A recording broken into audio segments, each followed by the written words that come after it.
President. The senator from Rhode Island. Mr. President, is the Senate presently in a quorum call? We are not. Then I will proceed with my trusty battered time to wake up chart and my, I don't know, 280-something speech. For once, I can start with some good news, which is the Democrats, at last, passed a climate-focused reconciliation bill this year. This is a huge step and essential, given the cascade of harms climate change is already inflicting. Wildfire in Yosemite National Park, billions of dollars in flood damage, Europe broils in heat wave, extreme heat led to brutal rises in sea temperatures, dangerous heat hits U.S., emissions rising of methane, glacier tragedy, Houston slogged through brutal heat, climate change is forcing massive wildlife migration. Wherever you look, you see the news of what is happening. Heat waves, droughts, wildfires, collapsing glaciers, rising seas, record carbon dioxide and methane concentrations in the atmosphere. It is a bombardment of hard evidence that the Earth is fast becoming less hospitable for human life. The costs of our political negligence are high and rising. My friends across the aisle like to fixate on the price of gasoline, which undeniably affects family budgets. But climate change imposes costs on American families much worse than gasoline prices. Climate change causes effects that raise insurance premiums, snarl supply chains, reduce crop yields, sicken people, and damage cars, homes, and businesses. And a lot of thoughtful groups have quantified this damage. The International Monetary Fund estimates this climate tax on American families at over $5,000 per year, based on their calculation that we subsidize fossil fuel by allowing them to get away with doing all this pollution and harm for free to the tune of $660 billion every year. That's the International Monetary Fund, $5,000 per family from climate change harms. And they're not alone, of course. Resources for the Future, which is a well-regarded, well-trusted calculation shop, has just looked at what the social cost of carbon should be. And they've pegged it at $185 per ton of carbon emissions. Right now, the nominal social cost of carbon left over from the Obama administration is $51 per ton. Resources for the Future has done a more rigorous calculation, puts it at $185 in harm per ton of carbon emitted. What does this all add up to? Well, you can go to corporate consulting firm Deloitte, which is a corporate consulting firm. We're not talking about, Green New Deal folks here. This is a corporate consultancy, and they say that inaction on climate change could cost the world's economy $178 trillion over the next 50 years.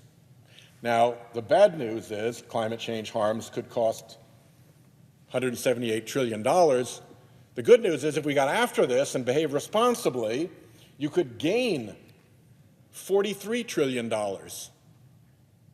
in economic development in that same time period. So if you put the two together, that is a $220 trillion swing, depending on decisions that we make today. So it kind of matters to getting this right. And we are not yet getting this right. The reconciliation bill, good as it is, won't decarbonize our economy in time without a lot more action.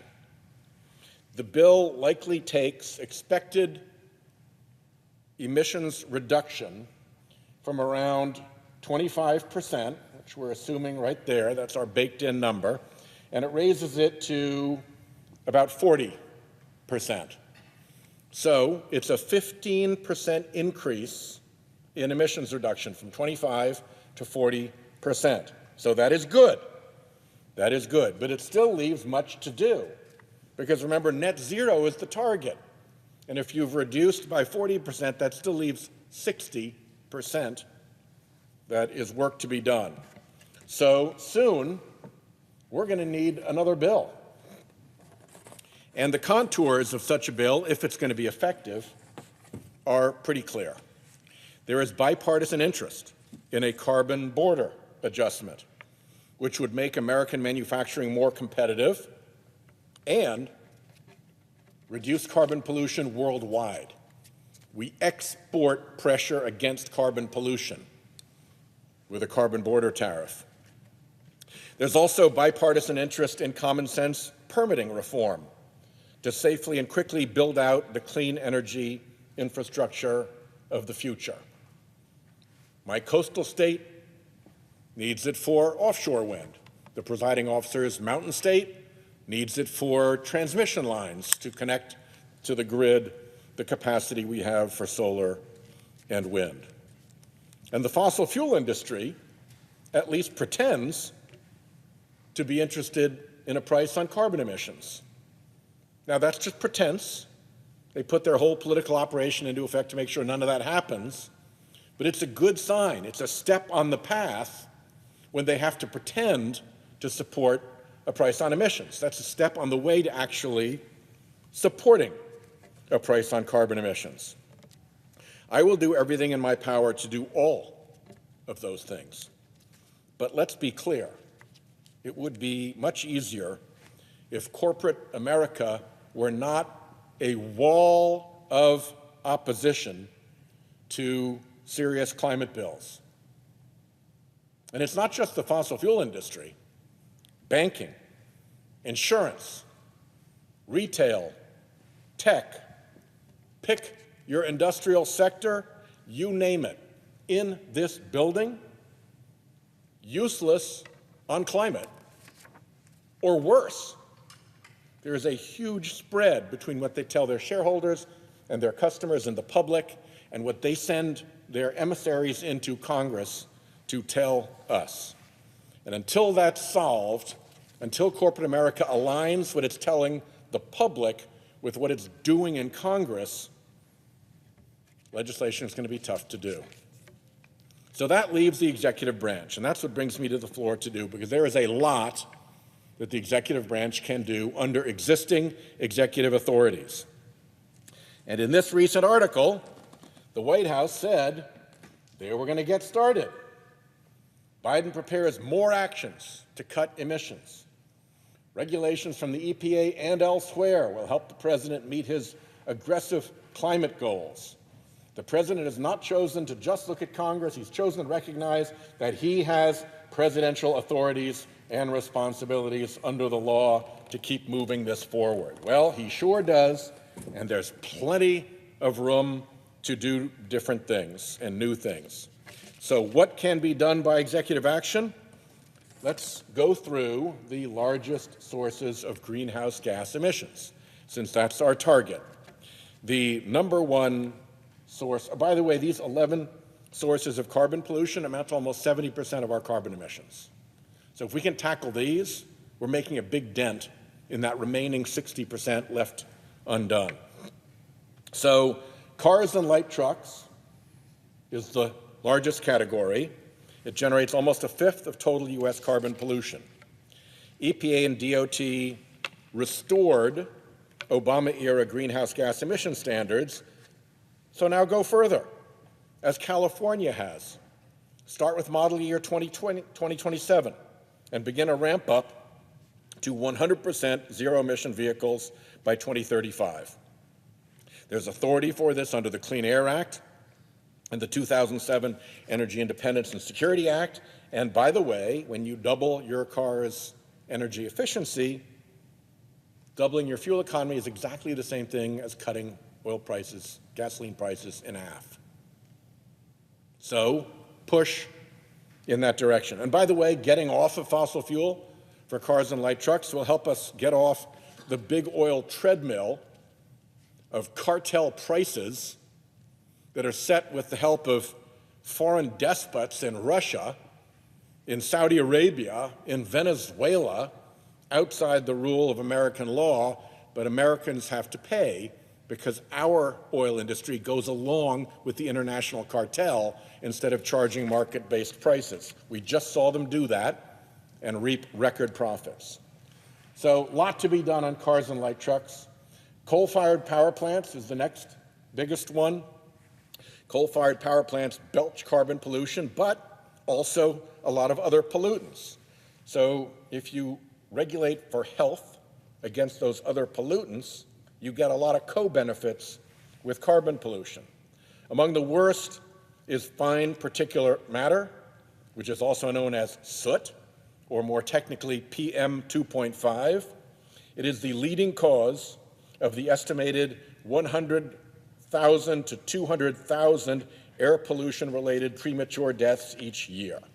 So it's causing real harm. And then you add in coal ash, which is the toxic sludge left after you burn coal, loaded with arsenic, mercury, lead, and uranium, often stored in lagoons which sometimes burst, just as you see in this picture, not only swamping this farmhouse, but also poisoning rivers and groundwater. This should be a never event. This should be a never event, but it's not. It's all too frequent, and poor communities often take the hit. EPA regulations can eliminate these threats and produce carbon reduction co-benefits.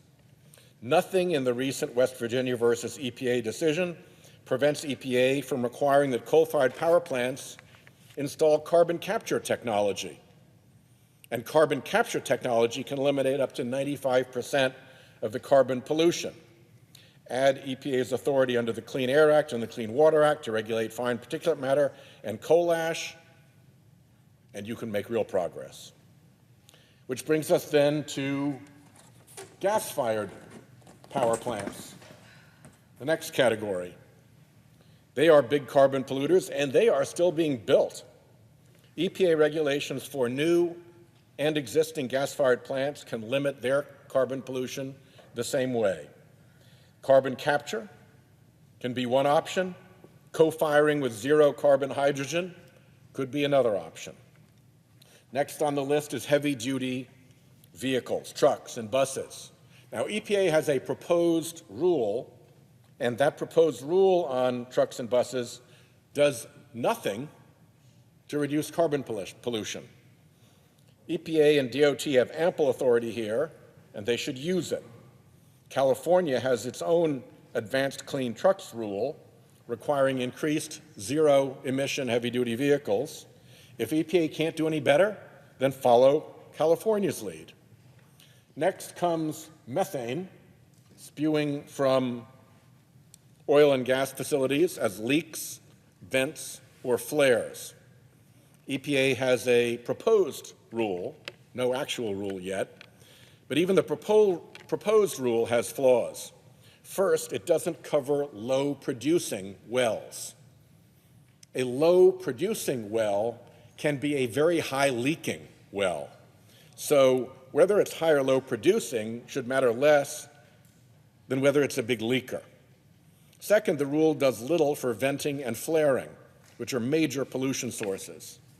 Now, one development is that satellites can now very precisely locate methane leaks. So we can aggressively pursue and punish big methane polluters. And we should do that. Set up a task force. Have people go hunting for the big methane leaks, find who's responsible, and get after them. If you do all that, it would cover more than half of gross carbon emissions in the US. So let's do it. No more complaining about not enough staff. EPA has more employees than all of Congress combined. If you don't have enough staff, then detail folks in from the regional offices. Borrow from your state counterparts. Do what it takes to get after this like you mean it, because we need to. There's a list that I tweeted out of things that the administration could be doing within its existing executive authorities. Within the White House, OMB, Office of Management and Budget, 18 months in, needs to finalize its social cost of carbon, the costs and the harms from each ton of carbon pollution emitted. That's the number that I mentioned earlier, that Resources for the Future just calculated at $185 per ton. OMB needs to finalize the social cost of carbon, set the number, and require its use throughout government decision-making. All the regulatory agencies should use it, even the quasi-independents. And you can add in procurement decisions. The federal government contracts for over $600 billion in goods and services every year. We buy buildings, vehicles, planes, cement, steel, appliances, you name it. The government buys it. Plug the social cost of carbon into procurement, as many private companies do, and you engage the power of government contracting against the climate threat. And when you do that, that then drives economies of scale that make those low-carbon products cheaper for everyone else, not just the government buyer. The social cost of carbon should drive Department of Interior fossil fuel royalty rates for oil, gas, and coal produced on federal lands and waters. Those rates right now are so low that we lose money on royalties compared to the costs that those fossil fuels impose on all of us. That's just dumb and also unfair. So let's fix that flagrant imbalance by putting the social cost of carbon into the fees and royalties. I'd add that the Department of Justice has a role to play here. Years ago, under the Clinton administration, the Department of Justice sued Big Tobacco for decades of misrepresentations about the harms of its product. Well, DOJ won that lawsuit, and they won big. And they got a court order requiring Big Tobacco to quit lying. Well, like Big Tobacco, Big Oil has spent decades misrepresenting the dangers associated with its product. The Department of Justice is way overdue to take a serious look at fossil fuel lies. As they look around the country, they see states and municipalities and counties bringing lawsuits against the fossil fuel industry. It is happening out there. It is incumbent on the Department of Justice to advise the President on what the Department of Justice should be doing. To turn a blind eye to all that litigation, to ignore its own victory in the tobacco case, to refuse to recommend to the President any course of action or to take any course of action is just not an acceptable way of going forward. If the DOJ took an honest look, I bet they'd find the case against Big Oil every bit as solid as the case they won against big tobacco. And while we're at it, there's the bully pulpit.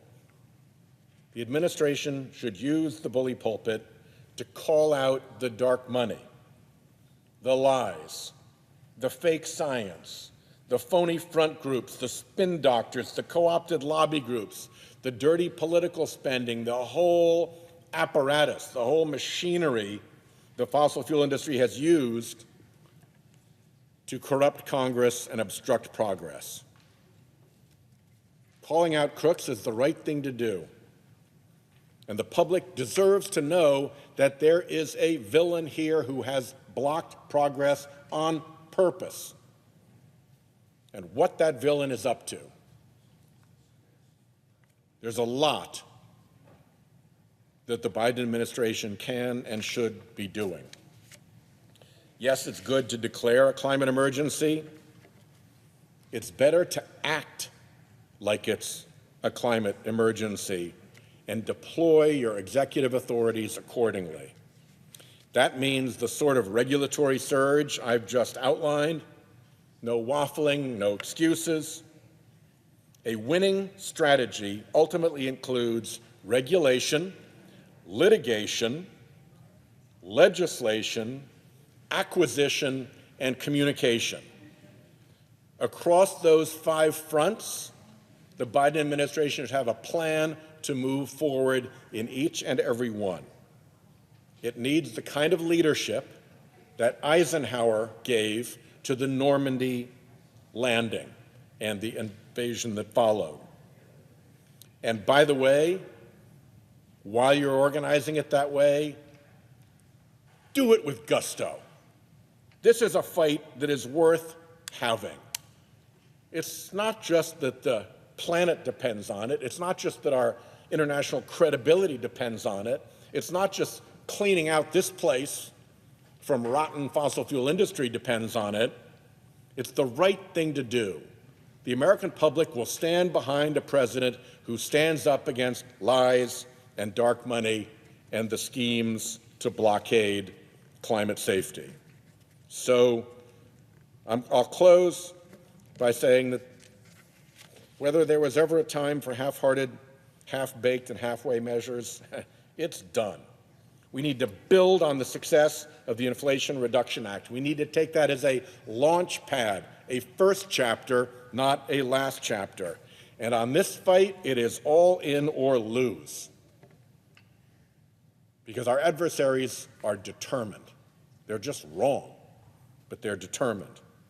So it's all in or lose. And by the way, if we lose this race, the laws of chemistry and physics are going to be unforgiving. I yield the floor and note the absence of a quorum. Clerk will call the roll. Ms. Baldwin.